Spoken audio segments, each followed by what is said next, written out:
अस्सलाम वालेकुम वरहमतुल्लाहि वबरकातुहू। तो जी हाँ दोस्तों, कैसे हैं आप सब। उम्मीद करता हूँ कि आप सब बिल्कुल ठीक होंगे।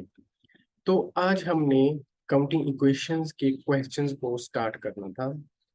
तो चलें स्टार्ट करते हैं काउंटिंग इक्वेशन के क्वेश्चंस की प्रैक्टिस करना।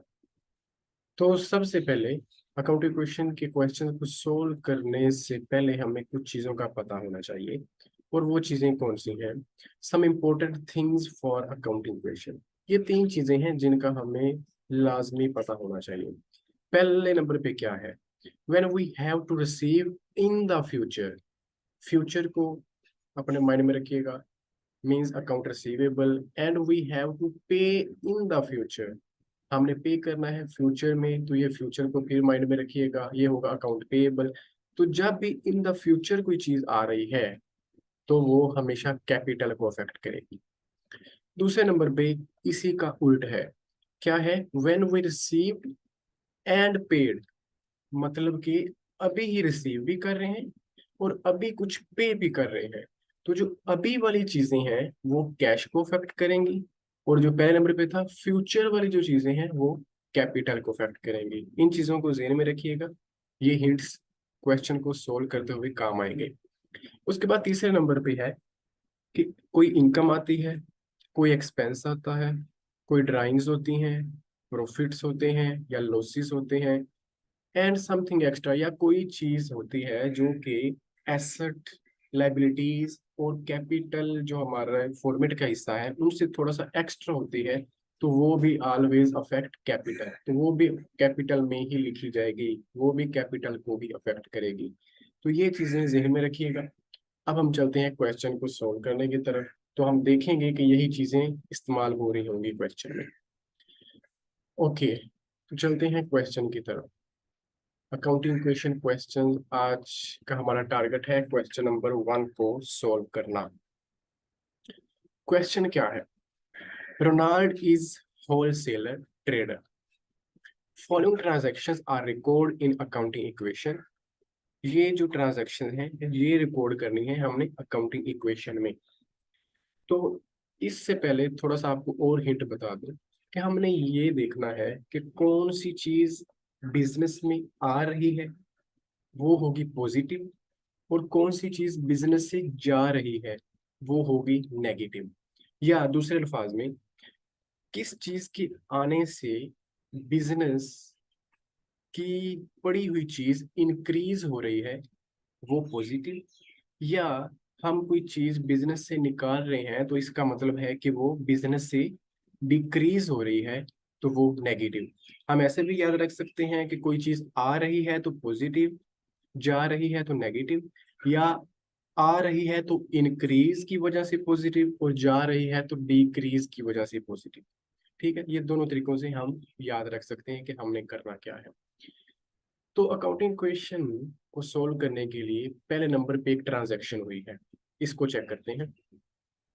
वो कहता है कमेंस बिजनेस। कमेंस का मतलब होता है स्टार्ट करना बिजनेस को। बिजनेस स्टार्ट किया है विद कैश। कैश से, जो कि अमाउंट है $200,000। डॉलर्स में हो या रुपीज में हो या पाउंड्स में हो इससे कोई फर्क नहीं पड़ता, क्योंकि हमने साथ साइन नहीं लगाना, हमने सिर्फ अमाउंट्स को लिखना है। एंड लैंड 50,000, और जमीन भी शामिल की है $50,000 की। तो हम एक एक ट्रांजैक्शन को पढ़ते जाएंगे और उन्हीं को अकाउंटिंग क्वेश्चन में एडजस्ट करते जाएंगे। तो चलें फिर फॉर्मेट को भी तैयार कर लेते हैं। ये है हमारा क्वेश्चन का सलूशन, इसका फॉर्मेट। जैसे कि मैंने बताया था कि अगर वो डेट बताए तो हम डेट लिखेंगे, अगर वो सीरियल नंबर बताए तो हम सीरियल नंबर लिखेंगे। तो अब वो क्या बता रहा है? Serial number. कि नंबर 1 पे ये ट्रांजैक्शन हुई, 2 पे ये हुई, 3 पे ये हुई, तो हम लिखेंगे सीरियल नंबर। ये सीरियल लिख दिया हमने। इधर हम लिखते होते हैं एसेट्स, क्योंकि हमने सिर्फ उन चीजों को लिखना है जो कि एसेट्स हैं या लाइबिलिटीज हैं या ओनर्स इक्विटी, मतलब कि शेयर होल्डर्स की इक्विटी है जिसमें ज्यादातर कैपिटल इस्तेमाल होता है। और जो दूसरी चीजें हैं इनकम एंड एक्सपेंसेस वगैरह, उनको हमने अलग से नहीं लिखना। उनको मैंने जैसे कि पहले बताया समथिंग इम्पोर्टेंट में, कि वो बस अफेक्ट करेंगी कैपिटल को। ठीक है, तो कैपिटल के साथ हमेशा कैश इफेक्ट होता है, तो इसलिए हम उनको वैसे एडजस्ट करेंगे। तो यहाँ पे हम लिखेंगे एसेट्स को, एसेट्स लिख दिए। यहाँ पे दोनों चीजें जैसे कि पहले फॉर्मेट में लिखा था, लाइबिलिटीज एंड इक्विटी। ओके, तो अब हम स्टार्ट कर रहे हैं पहले ट्रांजैक्शन। तो पहले ट्रांजैक्शन में देखते हैं कौन कौन सी चीजें इन्वॉल्व है। बिजनेस स्टार्ट किया है कैश से, और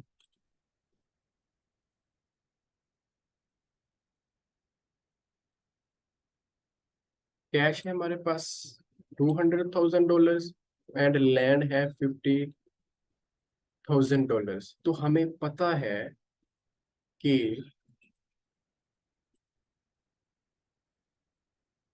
कैश भी एसेट है और लैंड भी एसेट है, तो इसलिए हम इनको लिख लेंगे एसेट्स के कॉलम्स में।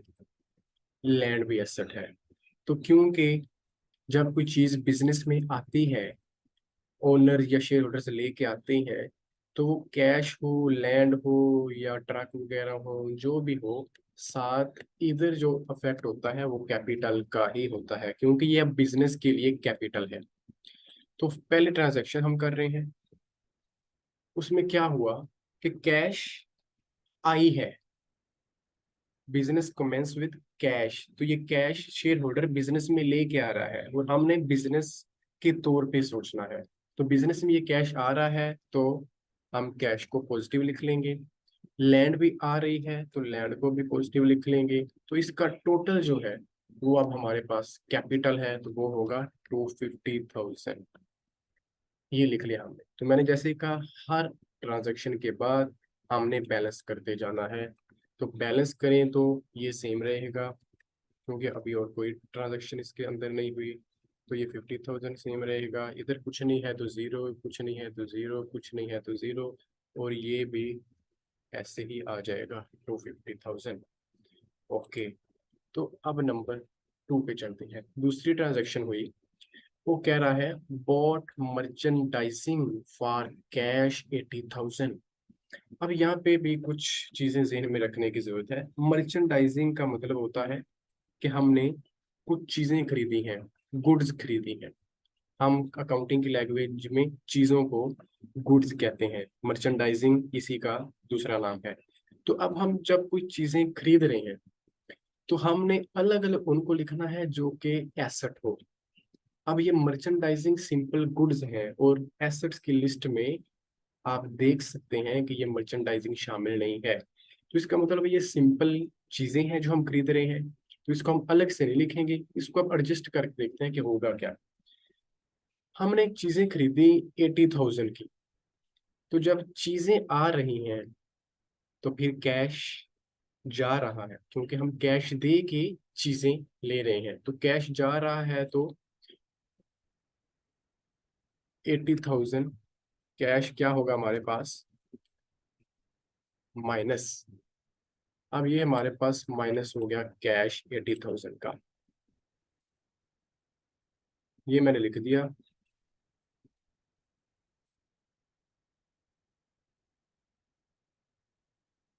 ये उसके बाद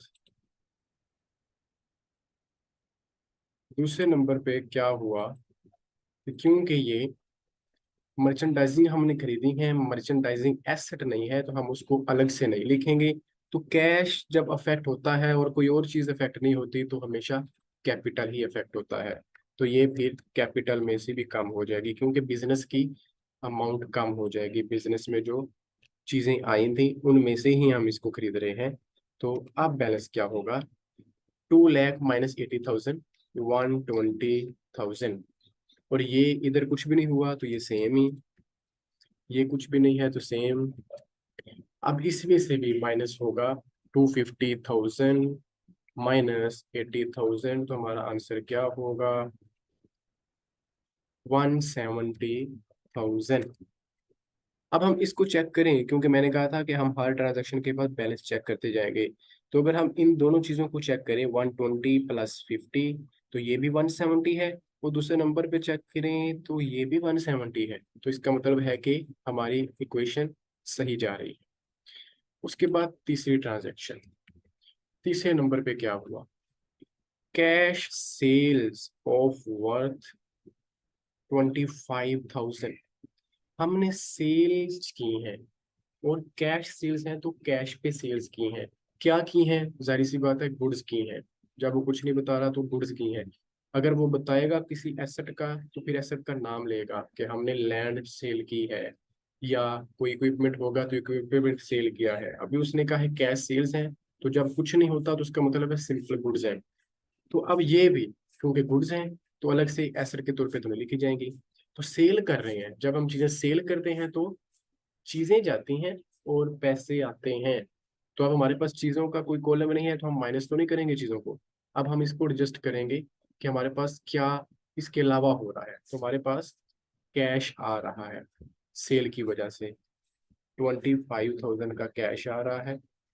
सिंपल, पॉजिटिव क्योंकि आ रहा है। और जब और कोई चीज अफेक्ट नहीं हो रही तो कैश के साथ हमेशा कैपिटल ही अफेक्ट होता है, तो कैपिटल में भी 25,000 का इजाफा हो जाएगा।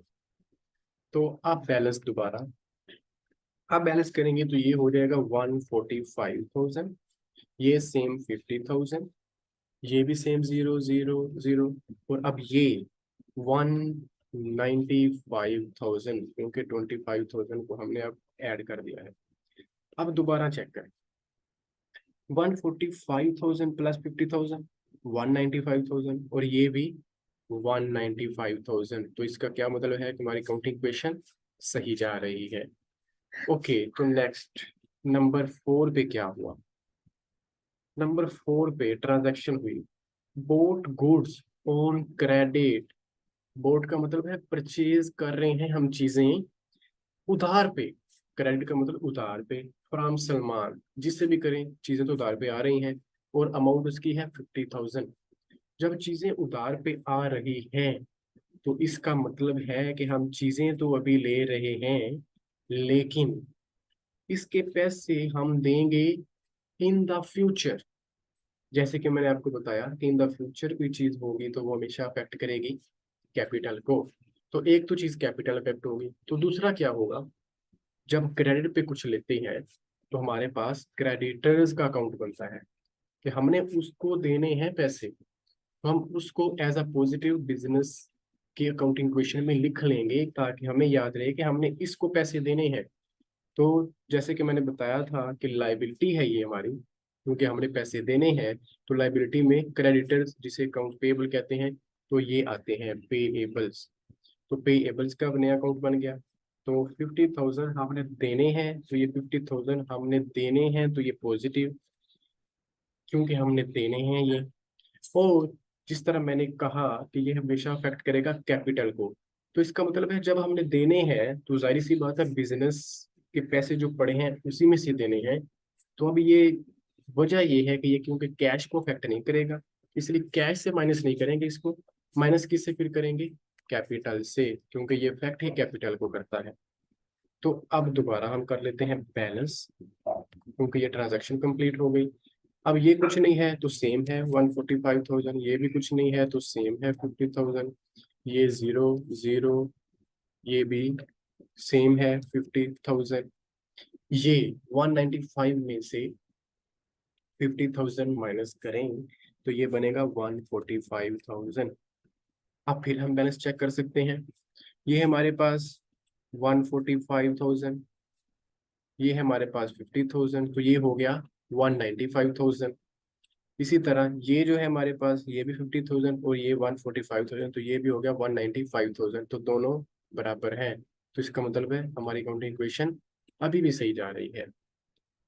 ओके, तो नंबर 5 पे क्या हुआ, नंबर 5 पे ट्रांजैक्शन हुई सेल्स ऑन अकाउंट। अकाउंट का मतलब भी क्रेडिट पे ही होता है कि उधार पे। अब उधार पे हम सेल कर रहे हैं, परचेज नहीं कर रहे, तो इसका मतलब है सेल कर रहे हैं अली रजा को $12,000 की। तो चीजें सेल कर रहे हैं लेकिन पैसे अभी हमें नहीं मिले, लेकिन हमने लेने हैं इन the future. In the future मैंने जब रिसीव का नाम ऊपर आपको बताया था, ये जो मैंने आपको चीजें दिखाई थी, तो रिसीव इन द फ्यूचर का होता है अकाउंट रिसीवेबल, तो अब ये हमारे पास ये अकाउंट बन जाएगा। और ये इफेक्ट किसको करता है, ऑलवेज इफेक्ट कैपिटल। तो अब ये दो चीजें इफेक्ट होंगी, एक अकाउंट रिसीवेबल और एक कैपिटल। ठीक है, तो अब ये हमारे पास क्योंकि आने हैं पैसे, तो रिसीवेबल का अकाउंट तो बनेगा, पैसे क्योंकि आने हैं तो ये भी पॉजिटिव। हमारे पास अमाउंट है इसकी 12,000, और क्योंकि ये पैसे आने हैं तो कैपिटल भी बढ़ेगा, क्योंकि पैसे आने हैं, देने तो नहीं है ना हमने। पिछली एंट्री में हमने देने थे, क्योंकि वो हमने परचेज की थी चीजें और पैसे देने थे, इसलिए हमने कैपिटल में से माइनस किया था। अब आने हैं तो कैपिटल में ये भी ऐड हो जाएगा। ये ट्रांजैक्शन कंप्लीट हुई। अब इसका फिर बैलेंस, तो ये कुछ नहीं है तो 145 सेम, इधर भी कुछ नहीं हुआ तो 50,000 सेम, इधर आप 0,000 प्लस 12,000, 12,000 ही होगा, और इधर कुछ नहीं है तो सेम 0, इधर कुछ भी नहीं हुआ तो 50,000 पड़ा हुआ है वैसे ही पड़ा रहेगा, इधर 12,000 अभी और आ गया है। तो ये हमारे पास क्या होगा, 145 प्लस 12, 157,000। अब फिर हम चेक करें अगर, तो 145 प्लस 50 हमारे पास होगा 195, और उसमें 12,000 ऐड करें तो हमारे पास 195 प्लस 12 होगा 2,007। और इधर भी हम अगर ऐड करें लाइबिलिटीज प्लस कैपिटल को तो वो भी 1,2,000, 207,000। तो इसका मतलब है ये दोनों अभी भी बराबर हैं। उसके बाद नेक्स्ट 6 नंबर पे क्या हुआ, purchase furniture of the value $5,000 by cash. Cash पे हमने फर्नीचर परचेज कर लिया है, तो इसका मतलब है फर्नीचर तो कंपनी में या बिजनेस में आ रहा है, लेकिन उसके बदले हम कैश दे रहे हैं। तो फर्नीचर क्योंकि एसेट है तो फर्नीचर का अलग से अकाउंट बनेगा, फर्नीचर का अकाउंट बना। तो क्योंकि कैश पे खरीदा है तो कैश जाएगी, और फर्नीचर आ रहा है तो फर्नीचर पॉजिटिव लिखा जाएगा 5,000 का, और कैश जा रही है तो कैश 5,000 की नेगेटिव। अब ये फिर ट्रांजैक्शन कंप्लीट हुई। अब फिर हम इसका करेंगे बैलेंस। अब 145,000 में से 5,000 जा रहा है तो ये रह जाएगा 140,000, और ये है हमारे पास 50,000 सेम, ये भी सेम 12,000, और ये 0,000 प्लस 5,000 सिंपल 5,000। अब ये 50,000 सेम, और ये 157,000 सेम। अब अगर आप चेक करेंगे तो इसका टोटल और इनका टोटल बराबर होगा, क्योंकि अकाउंटिंग क्वेश्चन हम कर रहे हैं तो ये चीज़ें बराबर होनी चाहिए, और ये हैं, इसलिए हमारा क्वेश्चन सही हो रहा है। उसके बाद 7 नंबर पे फिर एक ट्रांजैक्शन हुई। क्या हुआ, रिसीव्ड कैश फ्रॉम अली रजा। हम उस अली रजा से पैसे अब ले रहे हैं जिसको हमने 12,000 की मीन्स $12,000 की सेल्स की थी, कि हमें वो पैसे बाद में देगा। तो अब वो हमें पैसे दे रहा है लेकिन पूरे नहीं दे रहा, 10,000 दे रहा है। तो हम उन पैसों में से 10,000 को तो माइनस करेंगे, और मैंने कहा था जब रिसीव्ड हो या पेड हो तो ये इफेक्ट करता है कैश को, ना कि कैपिटल को। तो एक तो रिसीवेबल में से ये 10,000 माइनस होगा, क्योंकि 10,000 वो हमें दे रहा है, तो अब सिर्फ रह गए हैं 2,000, तो ये 10,000 तो इधर से माइनस। और ये क्योंकि रिसीव्ड है तो ये अभी अभी हमें रिसीव हो चुके हैं तो ये हमारे कैश में लिखे जाएंगे, तो ये 10,000 कैश में लिख दिया। अब ये ट्रांजेक्शन फिर कंप्लीट हुई, तो बैलेंस क्या होगा अब, 140,000 प्लस 10,000, 150,000, और ये सेम 50,000, और ये अब 10,000 में से 12,000 में से 10,000 माइनस हो चुके हैं, अब रह गए हैं सिर्फ 2,000 जो हमने अभी रिसीव करने हैं, क्योंकि 12 में से 10 तो रिसीव हो चुके, 2,000 रह गए बाकी। तो ये 5,000 सेम, ये 50,000 सेम, और ये 157,000 सेम। अब भी अगर आप चेक करेंगे, क्योंकि हमने हर बैलेंस को चेक करते जाना है, तो इसको चेक करेंगे, और ये हाईलाइटेड एरिया जो है ग्रीन से, इनको चेक करेंगे लाइबिलिटीज प्लस इक्विटी, तो ये सेम ही होंगे। ओके, तो अब नंबर 8 पे क्या हुआ, नंबर 8 पे रिटर्न डिफेक्टिव फर्नीचर। जो फर्नीचर हमने लिया था उसमें से कुछ डिफेक्ट निकल आए, तो हमने, इसका ये मतलब नहीं कि हमने कोई बेड लिया था, या हमने कोई बड़ी चीज ली थी, हो सकता है हमने चेयर्स ली हो, वो भी फर्नीचर में आती हैं। तो उनमें से मे बी कोई एक दो चेयर्स खराब निकली, तो वो अब हम वापस कर रहे हैं। तो अब हम वापस कर रहे हैं, तो वो जो वापस करने वाली अमाउंट है, मतलब कि जितनी अमाउंट वाली चीजें हम वापस कर रहे हैं वो है 1500। तो अब क्योंकि ये फर्नीचर जो हमने खरीदा था उसी में से वापस जा रहा है, तो अब हम क्या करेंगे, उस फर्नीचर में से इसको माइनस कर देंगे। जब हम इसको माइनस करेंगे फर्नीचर को, तो क्योंकि हम उसको फर्नीचर वापस दे रहे हैं जिससे हमने लिया था, तो अब हमें वो इतनी अमाउंट वापस कर देगा, हमें देगा। तो इसका मतलब है कि कैश आ जाएगी और ये फर्नीचर चला जाएगा। तो ये फर्नीचर में से 1500 माइनस होगा, और इतने की कैश हमें मिल जाएगी 1500 की, तो पॉजिटिव कैश में लिख दिया।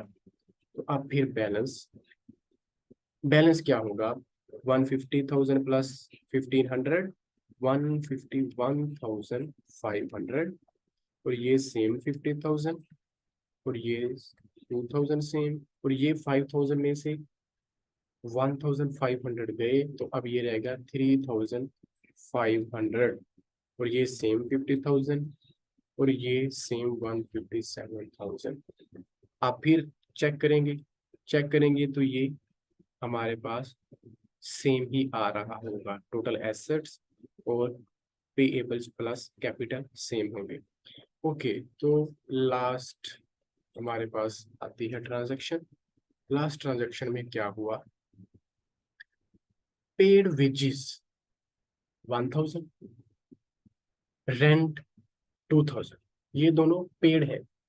पेड वेजेस 1000, रेंट 2000, उसने कोमा लगाया है। कोमा का मतलब है कि ये दोनों चीजें जारी हैं, और इनके साथ पेड का वर्ड यूज हो रहा है। जैसे मैंने कहा था, पेड हो या रिसीव्ड हो तो वो अफेक्ट करता है कैश को। उसने उसके बाद क्या कहा है, एंड और ये चीज अलग बता दूं उसमें, इलेक्ट्रिसिटी बिल पेएबल, ये हमने पे करना है इन द फ्यूचर। अभी पेड नहीं है, ये पेएबल है, तो इसका मतलब है ये फ्यूचर में पे होगा। तो उसका क्या मतलब हुआ कि ये जो 1000 और 2000 के एक्सपेंसेस हुए हैं, कि हमने किराया दिया है वेजेस और रेंट दिया है। वेजेस भी किराया होता है और रेंट भी किराया ही होता है। तो ये दोनों जो हमने किराए दिए हैं वो हैं 3000 के अमाउंट के। तो ये तो जाएंगे कैश में से, तो सबसे पहले कैश में से 3000 को कर लेते हैं माइनस। ये 3000 तो जाएंगे कैश में से, ये गई।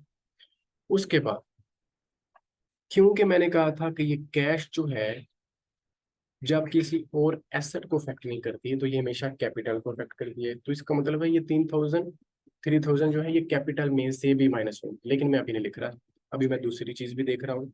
एंड इलेक्ट्रिसिटी बिल पेएबल, हमने पे करना है इन द फ्यूचर, तो हमारी लाइबिलिटी अभी भी ये बाकी है, हमें ये बाद में पे करना होगा, तो लाइबिलिटी हमारी फिर बढ़ जाएगी। तो पहले हमारे पास कुछ पड़ी है 50,000 की, और ये 1500 और आ जाएगा पेएबल्स में, तो ये लिखा जाएगा 1500, ये लिख दिया। अब क्योंकि ये पेएबल्स भी इफेक्ट करता है कैपिटल को, तो हमने कैपिटल में से इसको माइनस करना है, क्योंकि ये पेएबल है, रिसीव तो है नहीं, रिसीव होता तो पॉजिटिव, पेएबल है तो नेगेटिव। तो ये एक नेगेटिव 1500 और एक ये नेगेटिव 3000, क्योंकि कैश भी अफेक्ट करती है कैपिटल को जब किसी और चीज को अफेक्ट ना कर रही हो। तो ये 3000 नेगेटिव और 1500 नेगेटिव, तो ये टोटल कितना हो गया, 4500, सॉरी 4500 नेगेटिव। ये ट्रांजैक्शन है थोड़ी सी कॉम्प्लिकेटेड, इसको थोड़ा सा गौर से देखिएगा। कि 3000 कैश में से जाएगा क्योंकि हमने पेड कर दिया है, तो पेड हमेशा कैश को अफेक्ट करता है, तो 3000 कैश में से माइनस। उसके बाद पे एबल है इलेक्ट्रिसिटी बिल, तो ये पे एबल बढ़ा देगा हमारा, दोबारा रिस्पॉन्सिबिलिटी एक और बढ़ गई, लाइबिलिटी बढ़ गई कि हमने अभी ये भी पे करनी है, तो ये पे एबल में भी लिख दिया। ये पेएबल में लाइबिलिटी बढ़ा के लिख दी, बढ़ाना का मतलब इंक्रीज, इंक्रीज पॉजिटिव, और ये माइनस कर दी क्योंकि ये हमारी कैश जा रही है। तो अब क्योंकि ये 3000 भी इफेक्ट करता है कैपिटल को, तो 3000 एक कैपिटल का, और 1500 जो हमने पे करना है फ्यूचर में वो भी इफेक्ट करता है कैपिटल को, तो ये 1500 कैपिटल का। तो ये दोनों का टोटल किया तो 4500 मीन्स 4500। ओके, तो अब फिर दोबारा हम करेंगे बैलेंस। तो बैलेंस में अब क्या होगा, 151,500 माइनस 3,000, 148,500।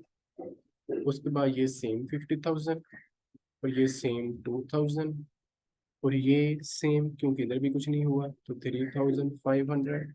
इधर हुआ कुछ क्योंकि ऐड हो गई और लाइबिलिटी, तो 50 प्लस 1, 51,500। और ये माइनस हुआ 157 में से, तो ये हमारे पास हो गया 152,500। ओके, तो अब क्योंकि क्वेश्चन हो गया कंप्लीट, तो हम अब पहले तो हम हर बैलेंस को देख रहे थे, वैसे अब हम टोटल को भी देखेंगे कि टोटल जो है बराबर है कि नहीं। तो वो जारी सी बात है, इसी एंड वाले बैलेंस ही टोटल भी निकल आएगा, क्योंकि हम साथ साथ बैलेंस कर रहे थे। तो टोटल निकालते हैं। अगर हम इसका टोटल करेंगे, 148,500 प्लस 50,000 प्लस 2,000 प्लस 3,500, तो ये बनता है हमारे पास 204,000, 204,000। तो इसका भी अब करके देखते हैं। ये है 51,500 प्लस 152,500, तो ये भी आप चेक करेंगे तो ये भी 204,000 ही निकलेगा। तो ये क्या हुआ कि हर बैलेंस बराबर निकलता गया, और हमारा एंड भी बराबर निकला, इक्वल निकला। तो इसका मतलब है ये काउंटिंग इक्वेशन दुरुस्त हुई। ये हमारा क्वेश्चन बिल्कुल अच्छे से सोल्व हो चुका है, और ये बिल्कुल ठीक है। आप इस पूरे क्वेश्चन को दोबारा देख सकते हैं कि हमने क्या क्या किया। ये क्वेश्चन है और ये उसका सलूशन है। साथ साथ मैं आपको बताता गया हूँ, साथ साथ करता भी गया हूँ, आप देख रहे हैं। तो आप खुद भी इस क्वेश्चन को देख के प्रैक्टिस कीजिएगा, और फिर बताइएगा कमेंट में कि आपको इस क्वेश्चन की समझ आई या अभी भी कुछ अंडरस्टैंड करने के लिए है। तो ये था हमारे पास पहला क्वेश्चन। अगली वीडियो में मैं आपके साथ हाजिर होऊंगा दूसरा क्वेश्चन लेकर। तब तक के लिए अपना ख्याल रखिएगा, और मुझे दुआ में याद रखिएगा। वीडियो अच्छी लगे तो कमेंट में ज़रूर बताइएगा। अल्लाह हाफिज़।